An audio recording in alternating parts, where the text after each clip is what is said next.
Góðan daginn! Project pile number 36. I actually remember things. Yay! So this is me with my project pile. In my project pile is a podcast about, well, it's about yarn, knitting, crocheting, anything to do with yarn. The weather, because the weather! And pretty much anything else that drops into my brain. So, you may notice that you can kind of see my shadow. This is the most daylight that I'm gonna get today. I'm seeing the sun, like, top rays. We do not get the sun for the next month, so this is the most daylight that I am going to get. In the next 4 months it's going to get darker. And then it's gonna be lighter, like, whoop! We're almost to like the winter equinox. That's gonna be so cool, so cool. But yes, I don't really know what I'm going to talk about today because I haven't been very good about knitting. This is it's obviously one of those times where I'm just not as driven to knit as I would have thought I would be. Like, I generally thought I would be just cruising along, but no! That's okay. It's perfectly okay. Because I'm also reading. I'm not actually playing as many video games as I maybe should be. Like, listen, geeky thing, I know. Steam has their autumn sale right now. So I've been buying video games, but I'm not giving myself the time to play them. Why am I buying games if I'm not playing them? Probably for the same reason that I'm buying yarn. I'm not knitting and crocheting because time. Anyway, so but I have made a bit of progress, okay? And I'm going to own, oh, excuse you. I'm gonna own what I have managed to do, because what I have managed to do, I have managed to do. So, still on the same sleeve, but I think I made like this much progress. So maybe I'll take my cardigan off so I can show you on my arm. See? I'm up to here on my upper arm. Like, I got maybe this much to do with the knitting on the first sleeve. Then I need to make the second sleeve. But, you know, considering that I'm not actually feeling driven to knit right now, I actually do manage to do a little bit. So cool. Yeah, so stitch by stitch, little by little, but not a lot. And I do feel a little bit guilty about it because I really want to finish the sweater so I can wear it. Because we are getting to the cold bits. Like December, I mean, it's getting darker, so yes, it does get a little bit colder, but not like freezing cold. It's like, it's cold, but it's like cold. Honestly, the next days are gonna be like, today's gonna be warm, it's gonna be freezing tomorrow, and then we're gonna have a little bit of heat wave Tuesday, and then we're gonna have another like freeze wave for the next days. It's like,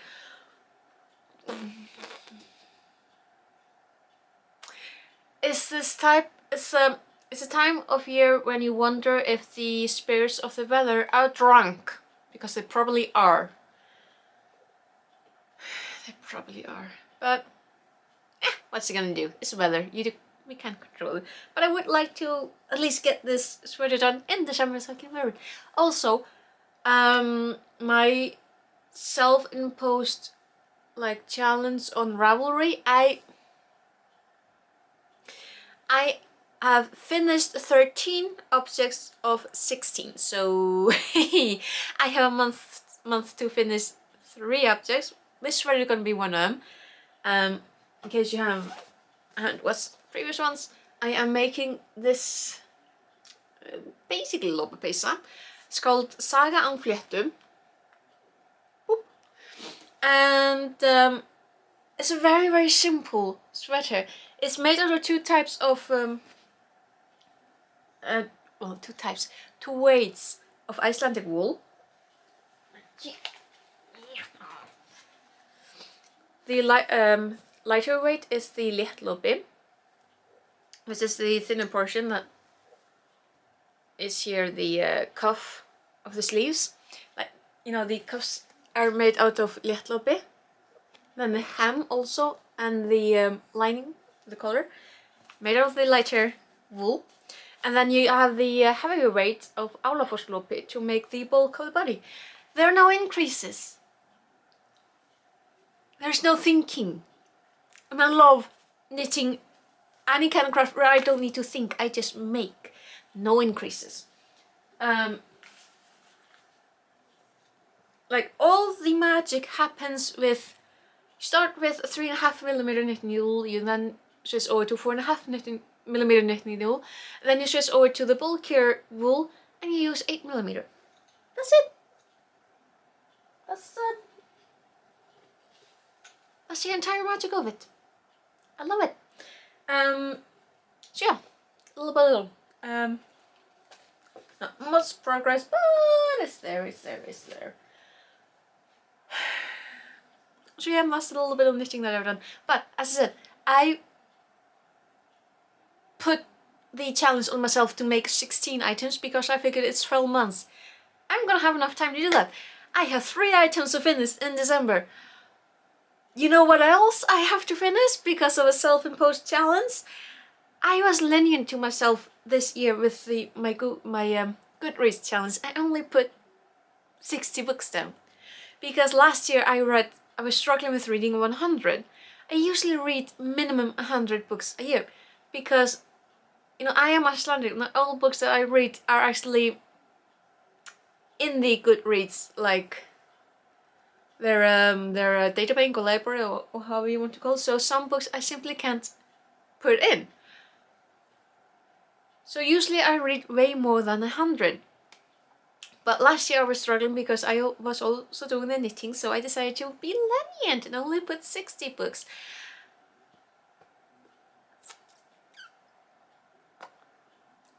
I have almost 30 books to read in December if I want to finish the challenge. So 3 items to either knit or crochet in December, and almost 30 books to read. 2020 has been an interesting year. So yeah, that's December is gonna be really, really interesting. But on that note, I am trying to listen. I am in such a mood for like light, daft, silly little books. I just want to read something that just makes me laugh. Just light and just like a pleasant little breeze. So I've been trying to read like there's a genre called is that how you pronounce this? Genre. Anyway, type of stories that are called lit RPG. Like, I don't play a lot of video games. Basically, it's like the authors take video games and put them directly into written novel forms, with like all the stats that you see in like RPG games, like magic and attack and whole lot of numbers. I don't play enough video games. Definitely not enough RPG games to understand half of what those numbers mean. But for the most part, those stories tend to be interesting. And I was looking specifically into this genre because I feel like a lot of them tend to be a little bit light. Not light enough. Like, I am currently on the 3rd book of a series that's called So I Am a Spider, So What? First 2 books were absolutely what I needed, just exactly the thing that I need. Just depth, it's just light, it's just...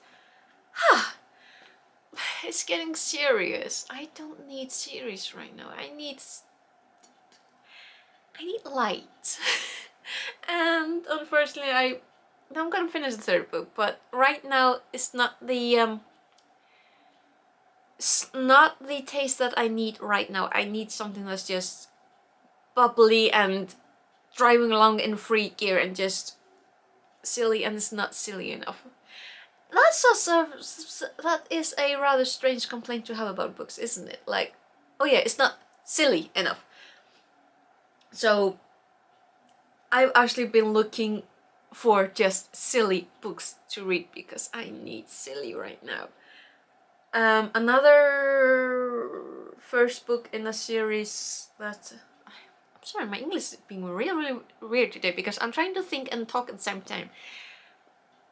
Weird, bear with me. But I did find another series that's called...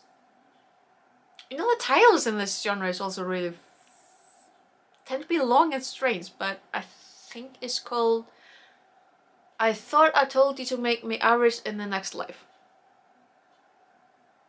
Yeah, I think so. Quite a different writing style, but I think it feels like it fits into what I'm looking for. Like, there is a story, but it might just be silly enough for what I need right now because, well, first off, I really want to finish the challenge. I don't want to fail this challenge, but I really want to just sink my teeth into silly little stories that just make me go, eek! I need them. If you have any suggestions about silly little stories, just like that I could get like through Kindle or something, please, if you can, share. But I just need something silly. But yeah, so there's that. I was gonna tell you about that. So it's Sunday today. It's the 29th of November, meaning it's also the first Sunday of Advent. I was going to record this yesterday on Saturday, but now in case you may have noticed, my hair is actually looking nicer today than it was last week, because I finally had the opportunity to go to my hairdresser. I haven't been able to go to her for like months, weeks. It's been long. I'm going to a hairdresser with a mask on is so weird. Like, I'm just so happy that the where she has her salon, yeah, the place where she works, it's actually an old like flat, so it's segregated into like rooms. So you have the kitchen where you put the kettle on and get some like tea, and you can get some biscuits, and the main area is what used to be like an old living room. And this is so perfect for the situation as it is right now, because that meant that when I, wasn't in the chair getting my pleats on or my cutting on, I could actually go away a little bit into the kitchen, take my mask off a little bit, and have tea. And there wasn't another person close to me, and it was so nice because she has a very like a small rather clientele. She does permit walk-ins because it's small, and there were like 2 walk-ins. One was earlier on, it was a gentleman who had his mask on and made absolutely sure that he was minimum 2 meters away.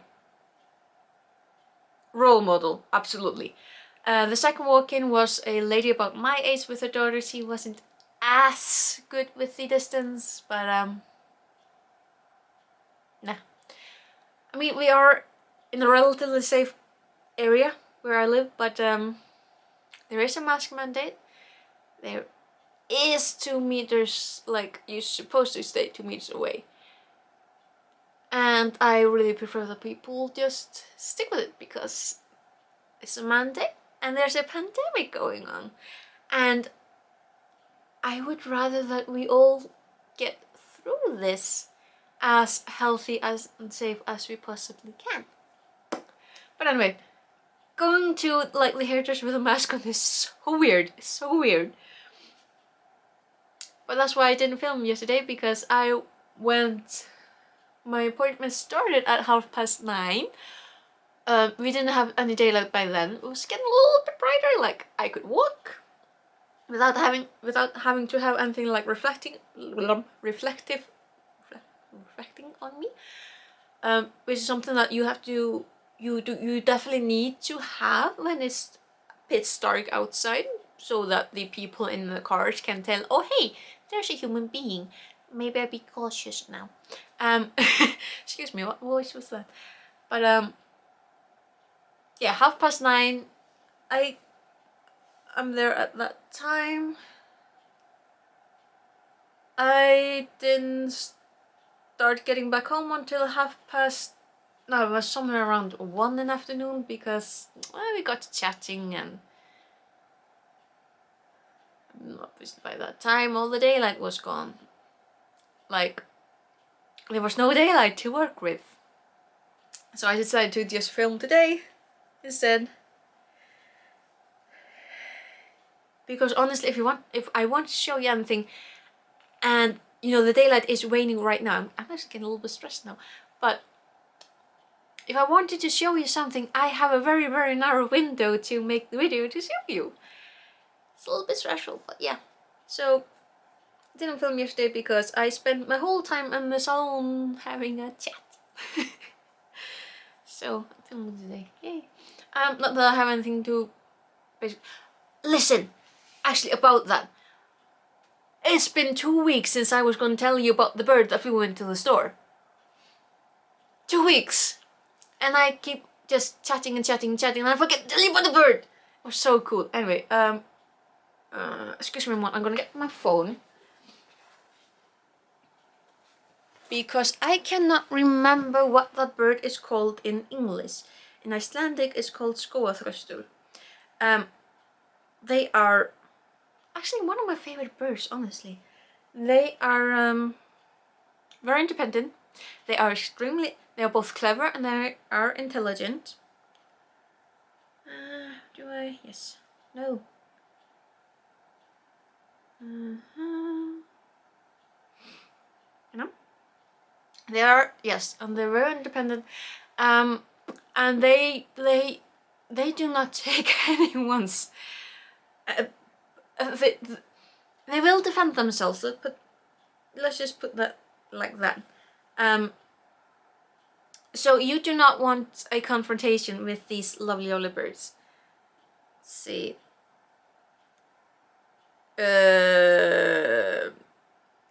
Turdus iliacus. These lovelies. Very common here in Iceland. Can I find the name in English though? Like, I don't think most of us do not recognize birds or anything by Latin name. I need to look at it differently.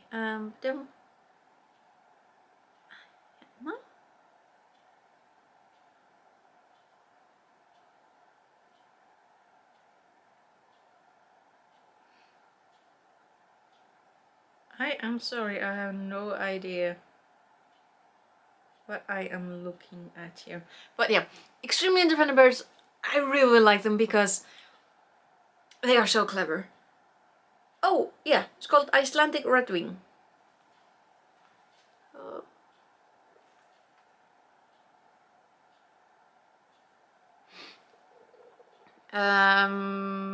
Direct or wood thrush. Anyway, so clever birds. I like them. I would never want to get into confrontation, like direct confrontation with them, because they will hurt you. They will defend themselves. These are birds, and when they get caught by falcons, they fight back. They terrify falcons and eagles. Like, these are kick-ass birds. And one of them had the slight misfortune of somehow getting into the grocery store, like not by the front entrance. He probably went in through the back, like accidental, like just like it happens, but suddenly there was a bird in the store.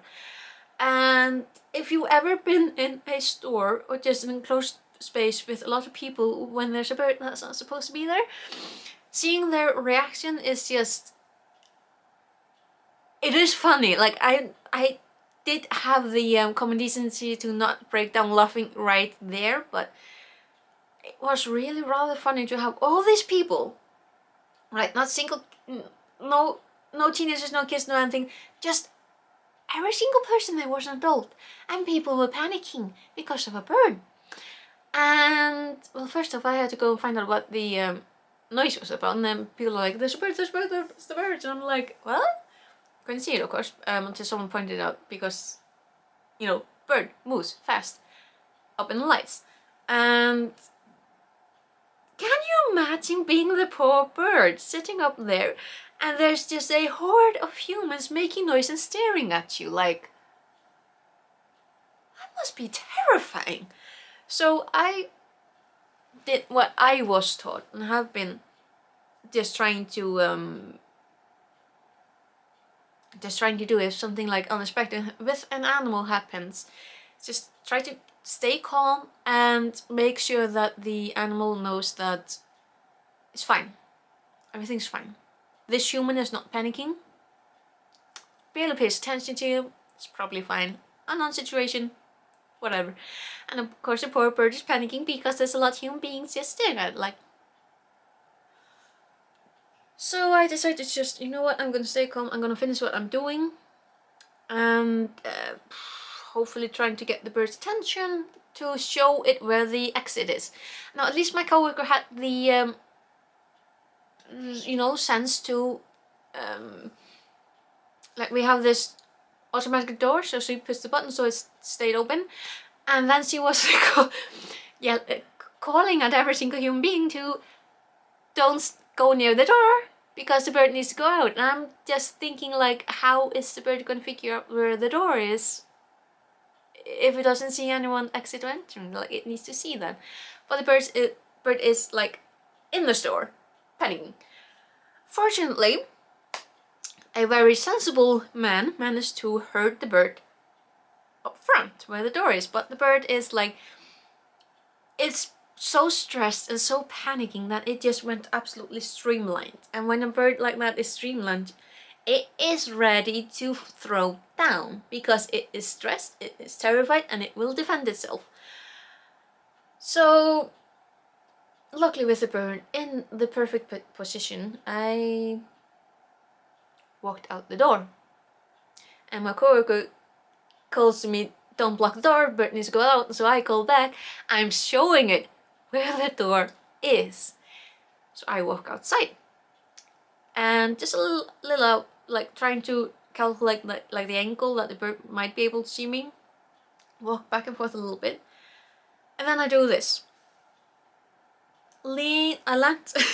I'm so silly describing it, but it needed to see that I left. It needed to see that I was outside, and it needed to see that I was showing it where the exit was. It needed to understand that I'm like, "Hi, where are you? Here's outside. You can go out this way." I only needed to show the bird once, and it understood. Mind you, the fact that it then flew right over my head was like, was stressful. Did that once in the store also, and then again when it left, I'm like, I'm not a big fan of it. I was way more stressed than I was trying to show, but I choose to interpret it as the bird saying, "Thank you for showing me the way out," because I'm like, having a bird do a bird like that doing a low fly over it is like, no. And then my coworker insisted on calling me the bird whisperer because I apparently had a mystical connection with the bird, and I'm like, no, it's an intelligent bird. All it needed was to see where the exit is. But yeah, that's the story of the bird in the store. Took me 2 weeks to tell you about it. I was going to tell you about it 2 weeks ago. Like, I love those birds. They are wonderful, like smart birds. But yeah.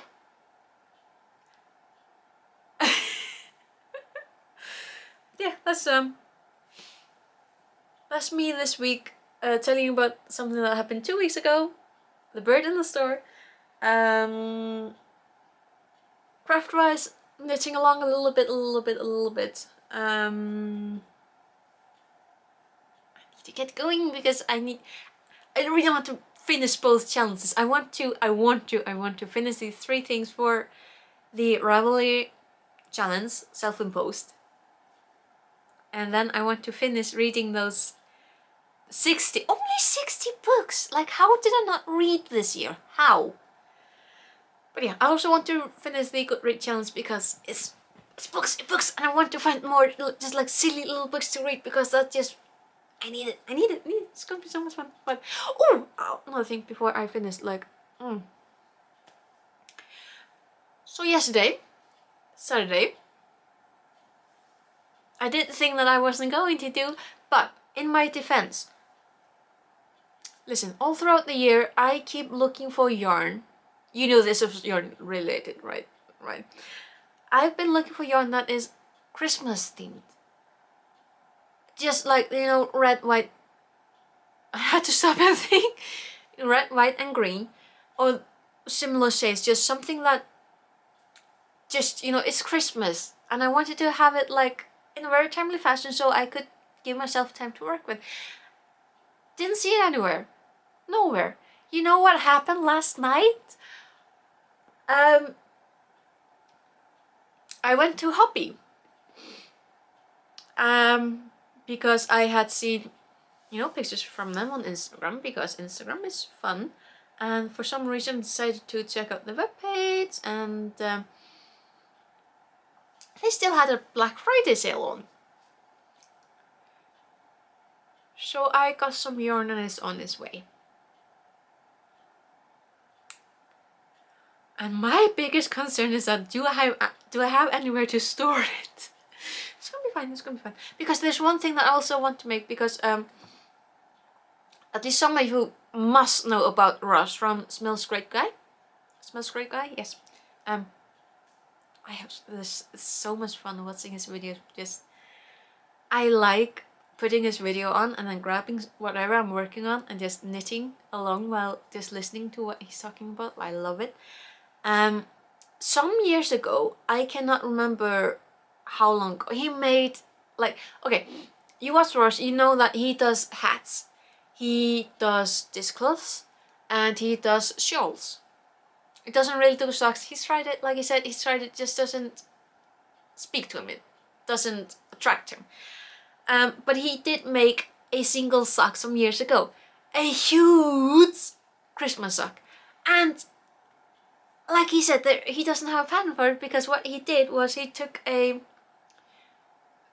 some very simple basic pattern for a child's sock and followed that pattern. He just changed the weight of the yarn and the size of the knitting needle, so he ended up with this huge sock, and I've been in love with that size of sock since then. But I wanted to make it in like these Christmas, I want to make it in Christmas yarn, like dedicated Christmas yarn, which I did not have an opportunity to find until last night on discount from Hobbii. So yeah, I've got more yarn on the way. And it's so pretty, so pretty.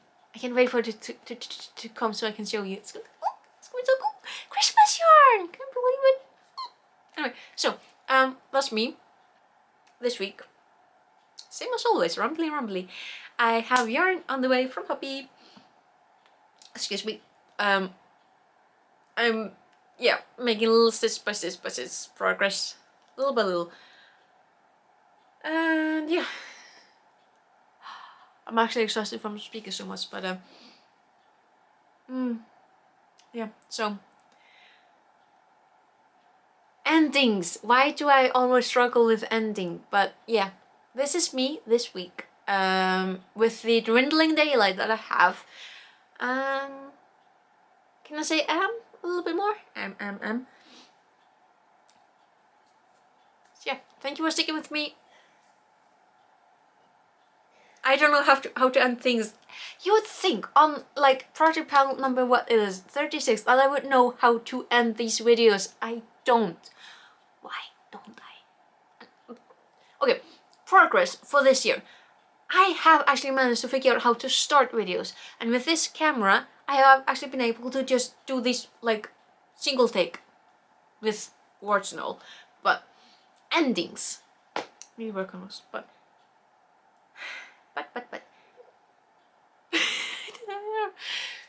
Again, thank you for watching, and I'll see you next week. Okay? Bless, bless.